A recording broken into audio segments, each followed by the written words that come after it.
I responded. You're dismissed. Trucks leave for Paquita in 10 minutes, Gordon said. I saluted Gordon's and left the tent. I now had to make a quick list of who I wanted to go with me. I was already thinking of names. Diceman, Rutherford, Martinez, Sutri, Boyd, Wilkes, Johnston, Deck, Santana, and Coleman. Then I decided that was my team. These were my boys since boot camp. I trusted these guys with everything. I reported to the barracks where my platoon was at. I briefed the men on the mission and they understood. These men were experienced and knew what to do, so I didn't have to explain a lot. No questions were asked, so we were good to go. When we got on the trucks, I had this gut feeling that something wrong was going to happen, but I just brushed it off as nervousness. We got to the town and it looked destroyed. Most of the buildings in the town looked abandoned. Some of the buildings were missing windows and all the doors were missing. Some of the buildings were missing chunks of brick or whatever material they were built with. We were walking down the main road before we heard a scream coming from the building to the left of us. It was a horrific scream, something you would hear out of a horror movie when the murderer would be chasing the victim. The scream sounded like it came from a middle-aged man. What the hell was that? Martinez asked. It was a rhetorical question. For the first time, for some reason, I felt fear rushing through my body. I don't like the feeling of this, Deck said. Well, it's our job to investigate it. Everyone on me, I said. I didn't want to go into that building, but it was my job and I had to. When we went into that building, the inside looked awful. The walls were almost torn down. The furniture looked burnt and was also tossed around. There were also splatters of blood on some of the walls.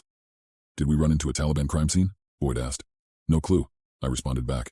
The building was a one-family home with a lot of bedrooms, so I had no choice but to split the squad up to search the building. All right, Diceman, Sutri, Coleman, Boyd, and Johnston. Search the left side of the house, everyone else with me, I said back. We split up when we went through the hallway. The hallway was dark and had no windows. There were pieces of debris and clothing on the ground. We saw a room to the right of us with the door wide open. I looked at Rutherford, who was behind me. He shook his head to inform me we were good to breach. We breached, and what we saw still haunts me to this day. The Taliban soldiers that were here were dead and in a pile. Almost all of them were missing limbs. It almost looked like they were all victims of a shark attack. A chill went up my spine. I was frozen in place, not knowing what to do. Who the hell did this? Santana asked. I was too scared to answer. Sir? Rutherford called over. Rutherford was standing next to the closet in the bedroom. I went over to Rutherford and saw what he was looking at. Written on the door in blood was a note. The note read the following. You are not welcome here. Leave now. I felt goosebumps start to rise. I was now thinking of getting the hell out of there. I radioed over to Diceman. Diceman, do you read? No response. Diceman, do you read over? No response. We have to search for Diceman and the rest of the squad, I said to everyone. They all shook their heads, implying they understood. We left the room, now in the dark hallway again. As we were walking, I noticed a dark figure standing at the end of the hallway, where us and Diceman split up. It was at least 8 feet tall and had glowing yellow eyes. U.S. Army, surrender immediately, I yelled to the figure, aiming my weapon at it. It didn't do anything except smile. You could see its white teeth and its long, fearing smile. It then disappeared. What the hell? I thought to myself. I looked at the rest of the squad behind me and they were just as scared as I was. We kept walking down the hallway until we saw another figure. This time it was around Diceman's height. Diceman, I yelled over. He looked back at me.